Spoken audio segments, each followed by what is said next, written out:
On February 4, 2016, a quiet Thursday night in Dhaka, Bangladesh, the central bank servers sat in silence. But beneath that calm, a billion-dollar crime was unfolding, hidden in plain sight. This wasn't a typical heist. No guns, no masks, no getaway cars, just a keyboard and one typo that led to hackers losing over $900 million. But where did it all go so wrong?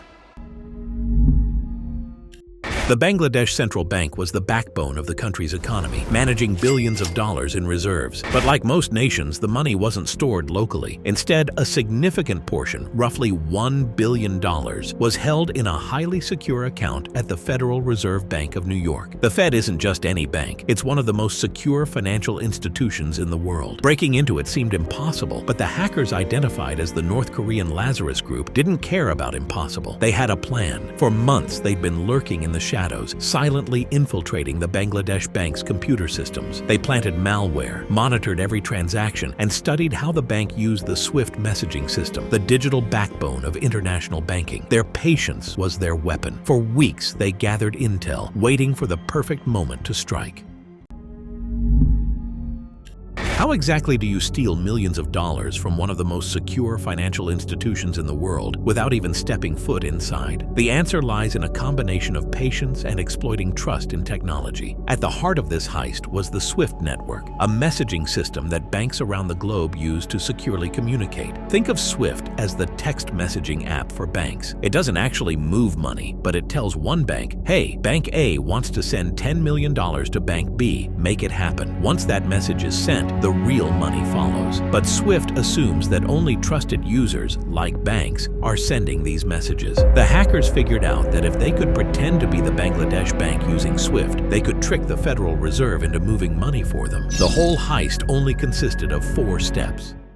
Step 1. Getting inside. Months before the heist, the hacker sent a phishing email to employees at the Bangladesh bank. It probably looked harmless, maybe a fake job offer or a routine update notice. But when someone clicked the link, it silently installed malware on the bank's computers. This malware acted like a spy, watching everything the employees did and recording their login credentials. The hackers didn't stop there. They moved through the bank's network, finding their way into the computer that controlled access to the SWIFT system. That was their golden ticket. Step 2. Timing is everything. The hackers waited for the perfect moment to strike. They knew that Bangladesh observes the weekend on Friday and Saturday, meaning the bank would be closed and no one would be monitoring transactions in real time. This gave them a massive head start. Late on Thursday night, February 4, 2016, they logged into the SWIFT system using the stolen credentials and began crafting their plan. They created 35 fake payment requests, each designed to look like legitimate transactions. But instead of funding development projects or paying international vendors, the money was headed to shell accounts in the Philippines and Sri Lanka. Step 3. Making it look real. The hackers were careful to cover their tracks. They disguised the transactions to look like they were for legitimate purposes. For example, one payment was supposedly for an NGO in Sri Lanka, while others were made to casino-linked accounts in the Philippines. But there was one more thing. The hackers disabled the printer in the Bangladesh bank server room. Normally, this printer would spit out records of every SWIFT transaction, allowing employees to review them. By shutting it down, the hackers made sure no one would spot the fraudulent transfers until it was far too late. Step 4. Sending the money. With everything in place, the hackers sent the fake SWIFT messages to the Federal Reserve Bank of New York. The Fed trusted those messages because they came from what looked like a legitimate source, the Bangladesh bank. Within hours, $81 million was transferred to accounts in the Philippines, where it was quickly withdrawn and laundered through casinos. The hackers thought they were about to make history, but one typo stood in between that.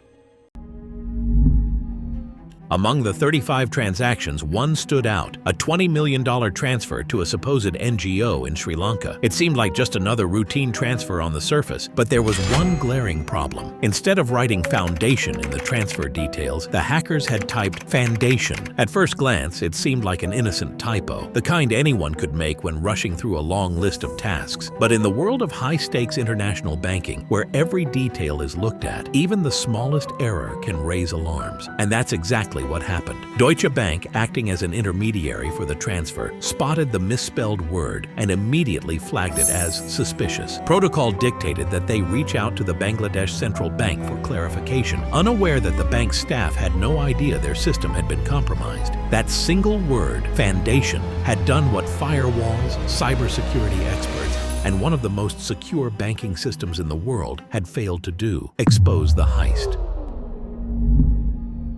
The clock was now ticking, and the situation spiraled out of the hackers' control. By the time Deutsche Bank contacted the Bangladesh Central Bank, it was already the weekend in Bangladesh, a time when the bank was effectively closed. This delay gave the Typo even more time to draw attention. Other banks involved in processing the remaining transactions began noticing irregularities as well. The fraudulent activity was no longer flying under the radar. The entire operation was on the radar. When Bangladesh Central Bank officials finally realized what was happening, it was Sunday. Panic set in as they scrambled to contact the Federal Reserve in New York, desperately trying to stop the transfers. A series of frantic calls and emails ensued, with officials pleading to freeze any pending transactions. And it worked, partially. The bulk of the fraudulent requests, amounting to over $900 million, were halted in time. But the $81 million that had already been transferred to accounts in the Philippines, that money had slipped through their fingers. So where did the $81 million go? The hackers had thought of everything, or so they believed. They had carefully chosen the Philippines as the destination for the stolen funds, knowing its casinos operated outside of strict anti-money laundering regulations. The money was quickly funneled through various bank accounts, split into smaller amounts, and then moved into the casino industry. There it was converted into cash and vanished into the world of high-stakes gambling. Within days, the trail went cold. Investigators were left chasing ghosts, as the majority of the funds were lost. Authorities in the Philippines managed to recover a small portion, roughly $15 million, but the rest disappeared, likely divided among shadowy operatives and offshore accounts. The Lazarus Group had gained infamy for their ability to exploit weaknesses in even the most secure networks. Their methods were sophisticated, their patience unnerving, and their motives, while still unclear, seemed to go beyond mere financial gain. Despite international investigations and the combined efforts of cybersecurity experts, many details of the heist remain shrouded in mystery. How exactly did they infiltrate the Bangladesh bank's systems? Were there insiders involved, and what was their ultimate goal? For the Bangladesh Central Bank, the fallout was devastating. Trust was shattered, reputations tarnished, and millions of dollars lost forever. For the hackers, it was both a triumph and a failure, a reminder that even the most brilliant plans can crumble under the weight of human error.